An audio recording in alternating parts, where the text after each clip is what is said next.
ষট্টিলা একাদশীর ব্রত কথা। মাঘ মাসের কৃষ্ণপক্ষের ষট্টিলা একাদশীর মাহাত্ম্য ভবিষ্যৎ পুরাণে বর্ণিত আছে। যুধিষ্ঠির মহারাজ বললেন, হে জগন্নাথ, মাঘ মাসের কৃষ্ণপক্ষের একাদশীর তিথির নাম কি, বিধি বা কি এবং তার ফল বা কি, সবিস্তার বর্ণনা করুন। তদুত্তরে ভগবান বললেন, হে রাজন, এই একাদশী ষট্টিলা নামে জগতে বিদিত। এক সময় দানব্য ঋষি মুনিশ্রেষ্ঠ পুলস্তকে জিজ্ঞাসা করলেন, মর্তলোকে মানুষেরা ব্রহ্মহত্যা, গোহত্যা, অন্যের সম্পদহরণ আদি পাপ কর্ম দ্বারা নরকে গমন করে। যাতে তারা নরকের গতি থেকে রক্ষা পায় তা যথাযথভাবে আমাকে উপদেশ করুন। অনায়াসে সাধন করা যায় এমন কোনো কাজের মাধ্যমে যদি তাদের এই পাপ থেকে উদ্ধারের কোনো উপায় থাকে তবে তা বলুন। ঋষি পুলস্ত বললেন, হে মহাভাগ, তুমি একটি গোপনীয় উত্তম বিষয়ে প্রশ্ন করেছ। মাঘ মাসে শুচি, জিতেন্দ্রীয়, কাম, ক্রোধ আদি শূন্য হয়ে স্নানের পর সর্বদেবেশ্বর শ্রীকৃষ্ণের পূজা করবে। পূজাতে কোনো বিঘ্ন ঘটলে কৃষ্ণ নাম স্মরণ করবে। রাত্রিতে অর্চনান্তে হোম করবে। তারপর চন্দন, অগুরু, কর্পূর ও শর্করা প্রভৃতি দ্বারা নৈবেদ্য প্রস্তুত করে ভগবানকে নিবেদন করবে। কুষ্মাণ্ড, নারকেল অথবা 100 গুবাক দিয়ে অর্ঘ্য প্রদান করে কৃষ্ণ কৃষ্ণ কৃপালস্তং গতিনাং গতির্ভব ইত্যাদি মন্ত্রে শ্রীকৃষ্ণের পূজা করতে হয়। কৃষ্ণ আমার প্রতি প্রীত হন বলে যথাশক্তি ব্রাহ্মণকে জলপূর্ণ কলস, ছত্র, বস্ত্র, পাদুকা, গাভী ও তিল পাত্র দান করবে। স্নান দানাদি কার্যে কালো তিল অত্যন্ত শুভ। হে দ্বিজোত্তম, ওই প্রদত্ত তিল থেকে পুনরায় যে তিল উৎপন্ন হয় তত বছর ধরে দানকারী স্বর্গলোক বাস করে। তিল দ্বারা স্নান, তিল শরীরে ধারণ, তিল জলে মিশিয়ে তা দিয়ে তর্পণ, তিল ভোজন এবং তিল দান, এই 6 প্রকার বিধানে সর্বপাপ বিনষ্ট হয়ে থাকে। এই জন্য এই একাদশীর নাম ষট্টিলা। হে যুধিষ্ঠির, একসময় নারদ এই ষট্টিলা একাদশীর ফল ও ইতিহাস সম্পর্কে জানতে চাইলে যে কাহিনী আমি বলেছিলাম তা এখন তোমার কাছে বর্ণনা করছি। পুরাকালে মর্তলোকে এক ব্রাহ্মণী বাস করত।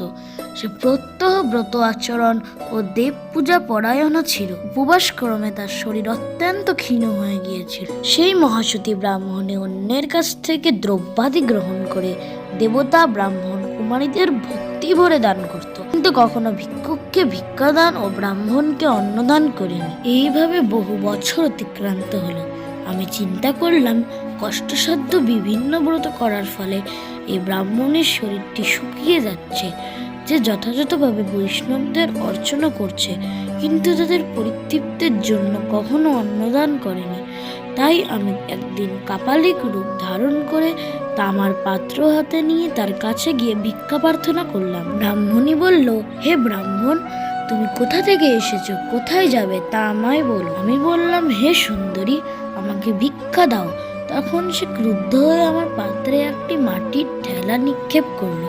তারপর আমি সেখান থেকে চলে গেলাম। বহুকাল পরে সেই ব্রাহ্মণী ব্রতভাবে সশরীরে স্বর্গ গমন করলো। মাটির ঢেলা দানের ফলে একটি মনোরম গৃহে সে প্রাপ্ত হলো। কিন্তু হে নারদ, সেখানে কোনো ধান ও চাল কিছুই ছিল না। গৃহ শূন্য দেখে মহাক্রুদ্ধ সে আমার কাছে এসে বলল, আমি ব্রত, ইচ্ছা সাধন ও উপবাসের মাধ্যমে নারায়ণের আরাধনা করেছি। এখন হে জনার্দন, আমার গৃহে কিছুই দেখছি না কেন? হে নারদ, তখন আমি তাকে বললাম, তুমি নিজ গৃহে দরজা বন্ধ করে বসে থাকো। মর্তলোকের মানবী সশরীরে স্বর্গে এসেছে শুনে দেবতাদের পত্নী তোমার দেখতে আসবে, কিন্তু তুমি দরজা খুলবে না। তুমি তাদের কাছে ষট্টিলা ব্রতের পূর্ণফল প্রার্থনা করবে। যদি তারা সেই ফল প্রদানে রাজি হয় তবেই দরজা খুলবে। এরপর দেবপত্নীরা সেখানে এসে তার দর্শন প্রার্থনা করলো। ষট্টিলা ব্রতের ফল পেলেই কেবল সেই মানবী দর্শন দেবেন জেনে তাদের মধ্যে এক দেবপত্নী তার ষট্টিলা ব্রতজনিত পূর্ণফল তাকে প্রদান করল। তখন সেই ব্রাহ্মণী দিব্যকান্তি বিশিষ্ট হলে এবং তার গৃহে ধনধান্যে ভরে গেল। তার উদ্ঘাটন করলে দেবপত্নীরা তাকে দর্শন করে বিস্মিত হলেন। হে নারদ, অতিরিক্ত বিষয় বাসনা করা উচিত নয়। বিত্তস্বার্থ অকর্তব্য। নিজ সাধ্যমতো তিল বস্ত্র ও অন্নদান করবে। ষট্টিলা ব্রতের প্রভাবে দারিদ্রতা, শারীরিক কষ্ট, দুর্ভাগ্য প্রভৃতি বিনষ্ট হয়। এই বিধি অনুসারে তিল দান করলে মানুষ অনায়াসে সমস্ত পাপ থেকে মুক্তি হয়। পারণের সময় বাংলাদেশ সকাল 6:51 থেকে 10:12 পর্যন্ত, পশ্চিমবঙ্গ সকাল 6:18 থেকে 9:56 পর্যন্ত। রাধে রাধে।